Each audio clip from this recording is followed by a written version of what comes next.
The bridge of the U.S. horizon fell silent as the massive alien ship appeared on their view screen. Captain Lisa Morgan stood up from her command chair, her eyes wide, but her expression calm. This was humanity's first encounter with alien life, and it was happening on her watch. "Steady, everyone," she said to her crew. "Let's remember our training." The U.S. Horizon was Earth's most advanced deep space exploration vessel, sent to investigate strange signals at the edge of our solar system. What they found instead was a ship larger than anything humans had ever built. "Captain, they're hailing us," said Communications Officer Peter Grant, his fingers moving quickly across his console. Lisa nodded. On screen. The view screen flickered, and a tall, purple-skinned alien appeared. It had 4 eyes arranged in a diamond pattern, and wore an elaborate uniform covered in what looked like military decorations. "I am Ambassador Zix Threll of the Galactic Imperial Fleet," the alien announced in surprisingly good English. "Your primitive signals have been monitored for some time. You will now hear the terms of your species' surrender and integration into the Empire." Lisa blinked. "I'm sorry, what?" The alien continued without acknowledging her question. "The Galactic Empire spans 10,000 star systems. Our technology is beyond your comprehension. Resistance is both futile and illogical." The view screen changed to show thousands of massive warships floating in space. The display was clearly meant to intimidate. "Allow me to demonstrate our power," said Zix Thrall. The screen showed a beam of light striking an uninhabited moon, which cracked apart like an egg. When the screen returned to the alien's face, it was surprised to see several crew members covering their mouths, trying not to laugh. "Is something amusing?" the alien asked, its voice cold. Lisa cleared her throat. "Ambassador, I apologize for our reaction. It's just that, well, humans have been threatening each other with extinction for our entire history. We've created artwork about alien invasions for over a century. What you're doing right now is actually a bit of a cliché where we come from." The bridge crew couldn't contain their laughter any longer. Even Security Chief Ben Rodriguez, normally serious, was chuckling. "You dare mock the Imperial Fleet?" Zix Thrall's voice rose in pitch. "We have conquered species whose technology far exceeds yours." "I'm sure you have," Lisa said, regaining her composure. "But humans are a bit different. We've faced our own extinction many times. We've survived ice ages, plagues, world wars, and our own environmental mistakes. Threats don't work well on us anymore." She stepped closer to the screen. "But we would be very interested in establishing diplomatic relations. We have much to offer each other through peaceful cooperation." The alien's 4 eyes blinked in different patterns, clearly processing this unexpected response. "Your species will submit or be eliminated," Zix Thrall finally shouted. "We will return with the full might of the Imperial Fleet." The transmission cut off abruptly. "Well, that could have gone better," Lisa said, sitting back down. Navigation Officer Kelly Daniels turned to her. "Captain, should we be worried? Those ships looked pretty powerful." Lisa smiled. "Of course we should be worried. But did you notice how thrown off they were when we didn't react with fear? They've clearly never encountered anyone who didn't immediately surrender." "So what's our next move?" asked Ben. "We head back to Earth immediately," Lisa said, her expression growing serious. "We need to prepare.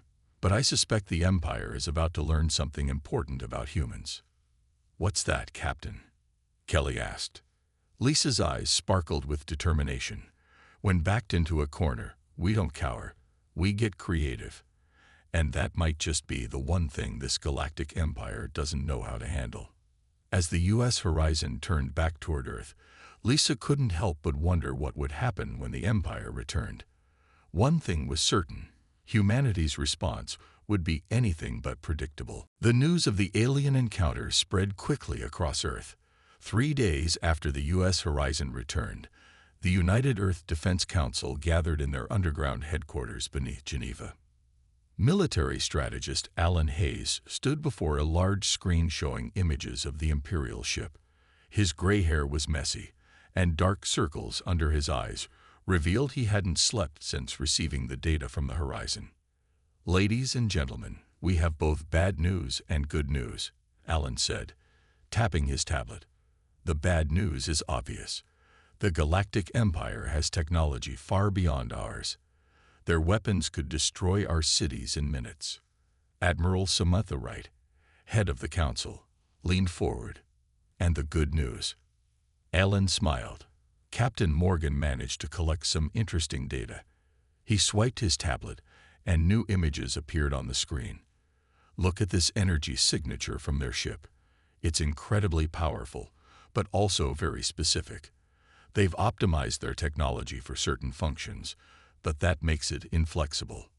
He zoomed in on what looked like a piece of alien metal. "This is a fragment from their communication device. Our scientists found something strange. It's designed to do one thing perfectly, but can't be modified. It's like they've forgotten how to innovate." Samantha's eyes widened. "You mean their technology is static?" Alan finished. "They've peaked. They've been using the same designs for what appears to be thousands of years. No variations, no improvements." The room buzzed with excited whispers. "That's why they were so confused by our reaction," said General Paul Rivera. "They're used to everyone responding exactly the same way." Alan nodded. "Exactly. And that gives us an advantage. We may not be as advanced, but humans are adaptable. We're unpredictable." "So what do you propose?" Samantha asked. "We don't try to build better warships," Alan replied. "We'd lose that race. Instead, we use our greatest strength, creativity. We need someone who thinks outside the box." The next day, in a cluttered workshop in Detroit, engineer Jack Nelson looked up from his latest invention as government agents entered. His hands were covered in grease, and his red beard contained small metal shavings. "Jack Nelson?" one agent asked. Jack wiped his hands on his jeans. "That's me. What's this about?" "The fate of the world," the agent replied, handing him a tablet with pictures of the alien ships. "We need your help." 2 weeks later, Jack stood in front of the Defense Council. Behind him were bizarre-looking devices and sketches of equipment that seemed to defy conventional design. "Traditional weapons won't work against their shields," Jack explained. "But their shields are designed to block specific energy signatures, so I've created systems that constantly shift and change their output." He pointed to a small device. "This emitter cycles through thousands of frequencies per second. Their defenses can't adapt quickly enough." Admiral Wright looked skeptical. "You're saying we can beat their advanced technology with unpredictability?" "Exactly," Jack grinned. "They've spent thousands of years perfecting their technology for one purpose, but they've lost something important along the way: the ability to adapt." Across the world, similar preparations were underway. In Rio de Janeiro, computer specialist Sofia Mendes developed viruses that could potentially infiltrate alien systems.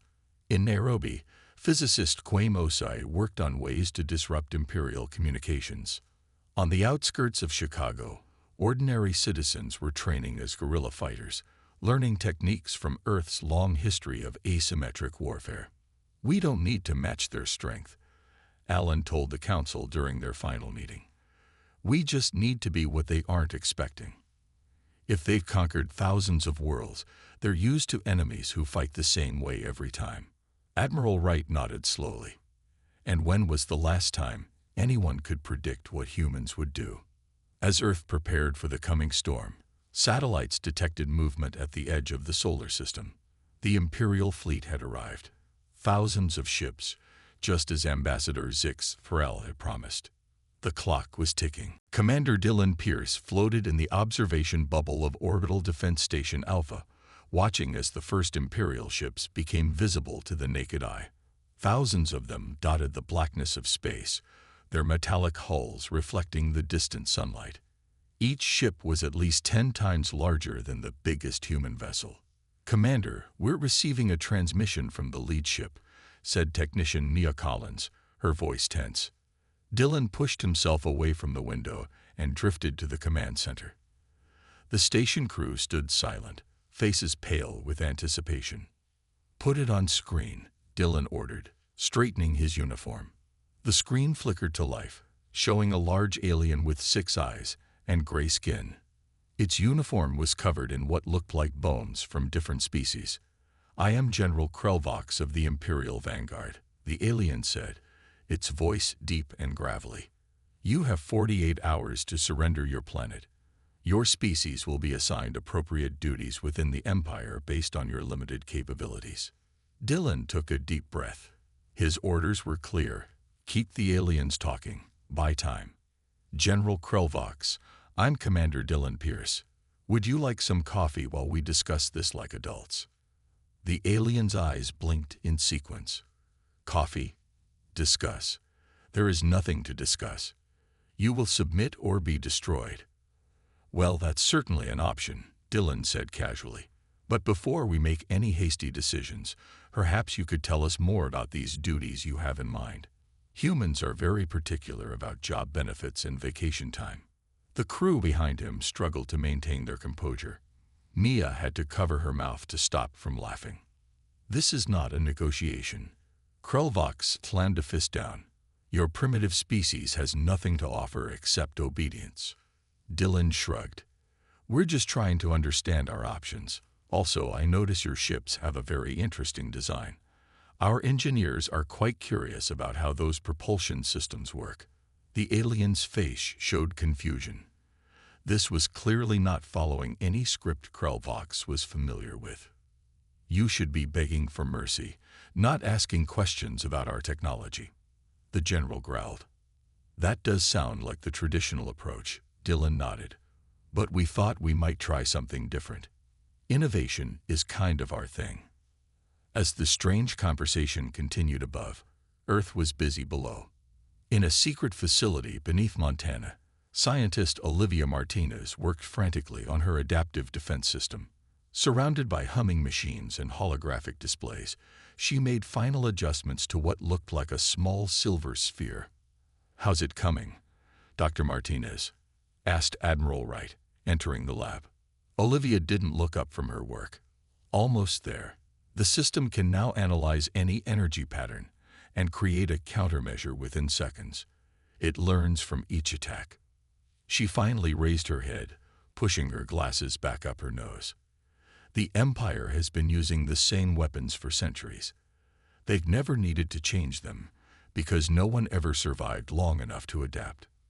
"But we will," Admiral Wright said. Olivia nodded. "When they attack, every building, vehicle, and even some clothing will have micro-versions of this system. The more they attack, the better our defenses will become." Across the globe, these small silver devices were being distributed to major cities. Civilians were evacuating to underground shelters built during the old Cold War, now repurposed for an entirely different threat. In orbit, Dylan was still talking to an increasingly frustrated General Krelvox. "So in summary, General, we'd like to propose a cultural exchange program instead of this whole submission thing. I personally would love to learn more about Imperial cuisine." "Enough," the General roared. "You mock the mighty Empire. We will not wait 48 hours. The attack begins now." The transmission cut off abruptly. Moments later, the first energy beams streaked toward Earth. Dylan's smile faded as he turned to his crew. "Well, that's that. Alert ground control. Operation Laughing Matter is now active." As the Imperial weapons descended toward Earth, humanity prepared to show the galaxy what happens when you corner a species that thrives on impossible situations. Bright purple beams sliced through Earth's atmosphere, striking major cities across the globe. Buildings crumbled and streets melted under the intense energy. The Imperial ships hung in the sky like massive metal mountains, casting long shadows over the land below. From his command ship, General Krelvox watched with satisfaction. "See how quickly they fall," he told his officers. "Like all primitive species, they will beg for mercy within hours." But something strange was happening. After the first wave of attacks, the destruction wasn't spreading as expected. The purple beams still hit their targets, But each time they did, the damage was less severe. "General, our weapons are losing effectiveness," reported Sub-Commander Draff. "The humans appear to have some kind of adaptive shielding." Krulvox's 6 eyes narrowed. "Impossible.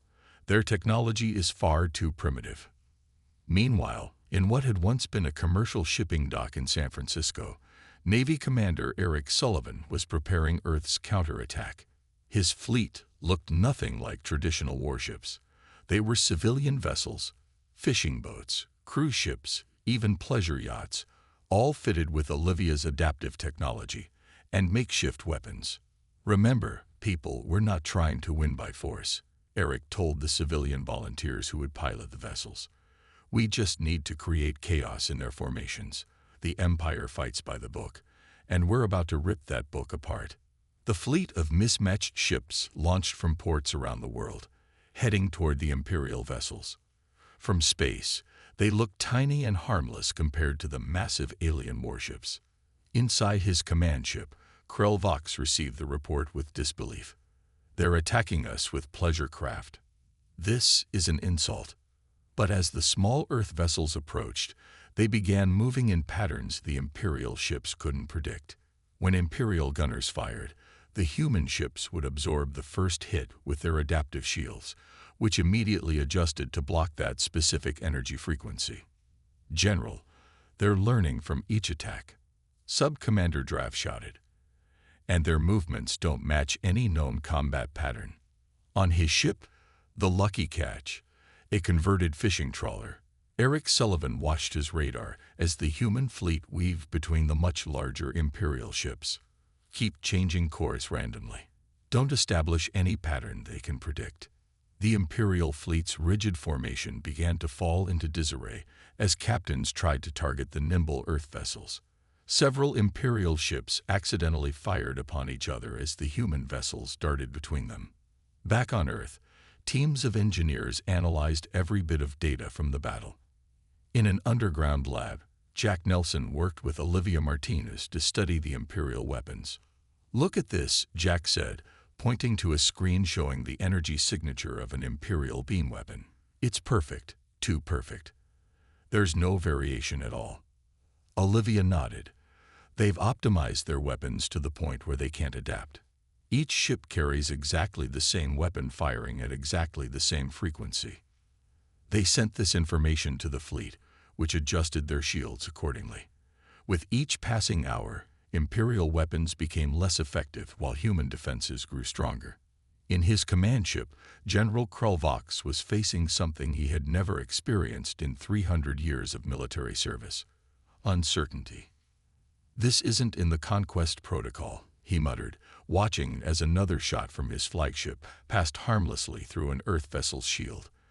"They should be surrendering, not whatever this is." "General, we've lost contact with Battle Group 7, reported a nervous officer. "The humans have somehow disabled their communication systems." Krulvox slammed his fist down. How? They're primitives." But as he watched the chaotic movements of Earth's makeshift fleet, a disturbing thought entered his mind. What if everything the Empire knew about warfare was wrong? 1 week into the invasion, Admiral Vorzak arrived from Imperial Central Command to take over the failing operation. His massive command ship dwarfed even General Krulvox's vessel. "Your performance has been disappointing, General," Vorzak said, his tentacled face showing disgust. "No species has ever resisted past day 3. The Emperor is most displeased." Krulvox bowed his head. "The humans do not fight according to any known tactics, Admiral. They keep changing their methods." "Nonsense. They are simply primitives with luck. I will end this quickly." But as the second week of fighting began, even Admiral Vorzak found himself confused by human tactics. The Empire had always followed a simple pattern: destroy military targets, then civilian centers, then accept surrender. But humans were breaking all the rules. In the asteroid belt between Mars and Jupiter, Captain Nickelreis led a group of space miners on what appeared to be a suicide mission. Their vessels were nothing more than mining ships, equipped with drills and lasers designed for cutting rock. Remember, we don't need to destroy their ships, Nickel told her team of 30 miners. We just need to disable their supply lines. The miners approached a convoy of Imperial supply ships. These vessels carried fuel and ammunition to the main fleet, but had minimal defenses. No species had ever been bold enough to attack Imperial supply lines before. Using their mining lasers, Nickel's team cut precisely through the supply ship's engine sections. They disabled 20 supply ships without destroying a single one. "Captain, why aren't we blowing them up?" asked Finn, one of the younger miners. "We could cause more damage." Nickel smiled. "Because that's what they expect. The Empire thinks in terms of destruction. We think in terms of disruption. Those supply ships now need to be towed, which will tie up even more of their vessels." Back on Earth, civilians were demonstrating another aspect of human adaptability. Within days, entire cities had relocated underground. Imperial scans showed abandoned urban centers, causing confusion among the invaders. "Where have they gone?" Admiral Vorzak demanded. "Our sensors show no large population centers anymore." His science officer looked nervous. "They appear to have relocated, Admiral. Their population is now distributed in small groups across their planet. We would need to strike thousands of targets instead of dozens." In Chicago's former subway system, now a bustling underground city, people continued their lives despite the invasion. Schools operated in converted train stations. Hospitals functioned in reinforced chambers. Children played in tunnels decorated to look like parks. Patricia Johnson, once a history teacher and now the underground sector's coordinator, explained their philosophy to a group of new arrivals. "Humans have always adapted to survive. From ice ages to world wars, we've learned to change our way of life when needed. The Empire expected us to stay in our cities and die or surrender. We chose a third option." In orbit, Admiral Vorzak received increasingly desperate messages from his captains.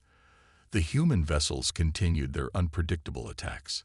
Even worse, some Imperial ships reported strange malfunctions after encounters with Earth vessels.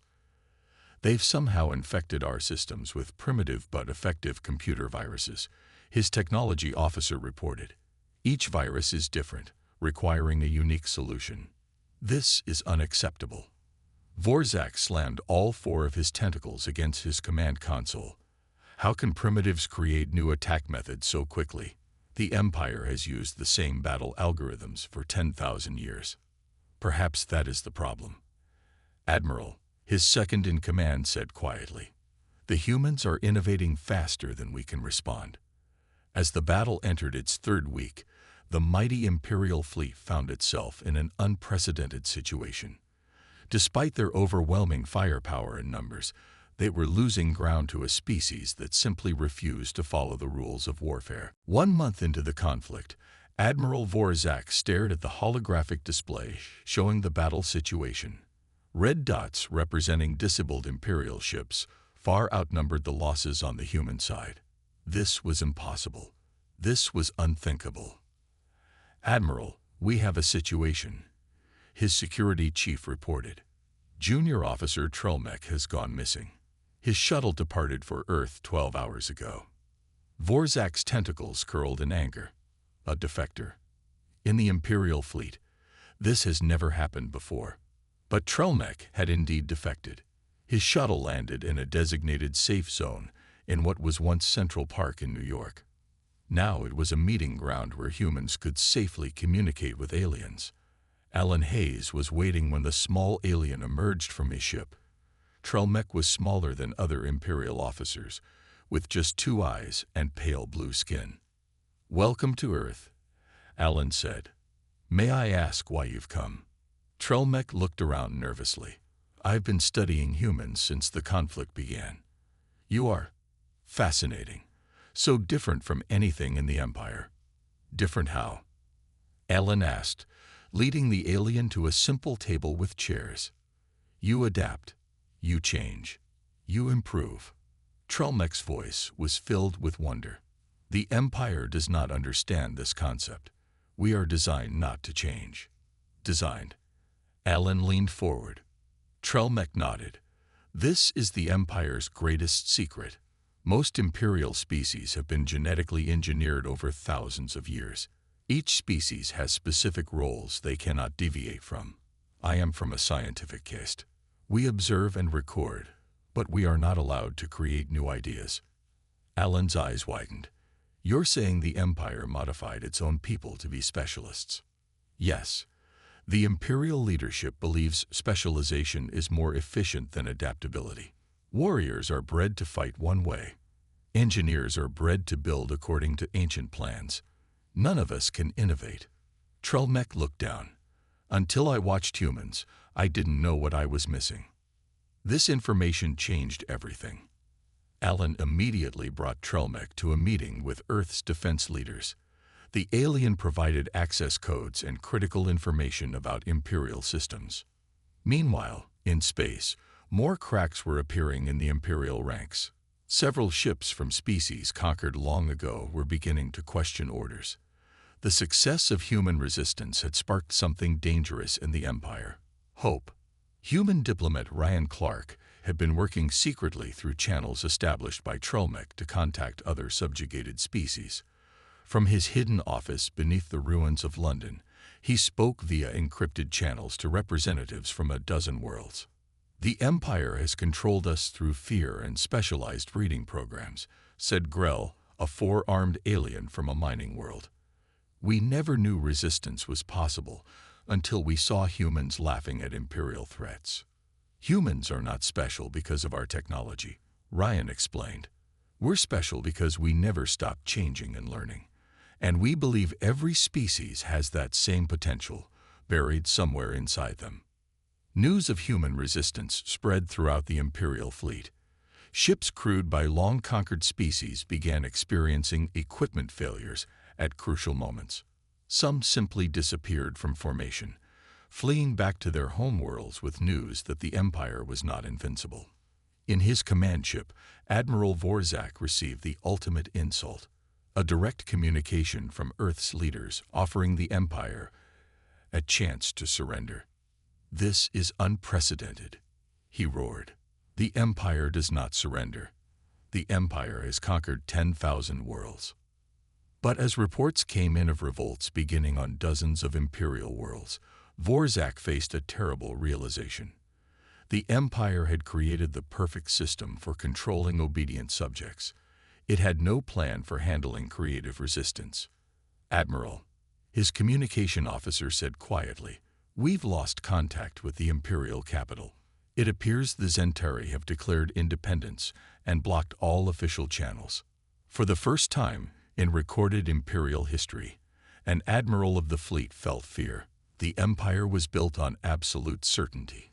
Without it, the entire structure was beginning to collapse. 3 months after the invasion began, the last Imperial ships turned away from Earth. The mighty armada that had arrived with such confidence was now a scattered, retreating fleet. Admiral Vorzak had been recalled to help suppress rebellions spreading across the Empire. Captain Lisa Morgan, who had first encountered the Imperial ambassador, now stood on the bridge of the U.S. horizon once again. But this time, her mission was different. The ship had been upgraded with technology reverse-engineered from Imperial designs, combined with human innovation. Captain, we're ready to depart, said her first officer, John Baker. Lisa nodded. Take us out. Helm. Destination. The former Imperial space. The horizon was no longer alone. It led a small fleet of Earth ships on humanity's first diplomatic mission to the stars. Their goal was not conquest, but connection. 2 weeks later, in orbit around a neutral trading post called Nexus Station, Lisa sat in a large circular room surrounded by representatives from 27 formerly Imperial species. Some had tentacles, some had multiple eyes, some were insect-like, but all shared one thing. They had broken free from Imperial control. The old Empire is collapsing, said Zarn, a tall, crystal-skinned being. For the first time, in 50,000 years, species are choosing their own paths. Many worlds are in chaos, added Krill, who resembled a blue octopus. They don't know how to function without imperial directives. They've forgotten how to make their own decisions. Lisa leaned forward. That's why we're here. Not to create a new empire, but to offer a different kind of relationship. We propose a galactic cooperative, where all species work together as equals. The aliens looked at each other uncertainly. Such an arrangement was unknown in their experience. How would decisions be made? Asked Frill, a small furry creature, without a central authority giving orders. We vote, Lisa explained. We discuss. We compromise. Sometimes it's messy and slow, but it works better in the long run because everyone has a voice. The concept was revolutionary to species who had lived under imperial rule for thousands of generations, but they were eager to learn. Meanwhile, back on Earth, former Imperial Commander Vorzak sat on a park bench watching human children play. After the collapse of the Empire's central authority, he had requested asylum on Earth, wanting to understand the species that had broken the unbreakable. Alan Hayes sat down beside him, enjoying the view. Vorzak's tentacles twitched. I don't understand that game they're playing. The rules seem to change every few minutes. Alan smiled. That's because they're making it up as they go along. The children call it Calvin Ball. The only rule is that you can't play it the same way twice. But how do they know who wins? Vorzak asked, genuinely puzzled. Winning isn't always the point. Sometimes the joy is in the creation itself, in finding new ways to play. Vorzak was silent for a long moment.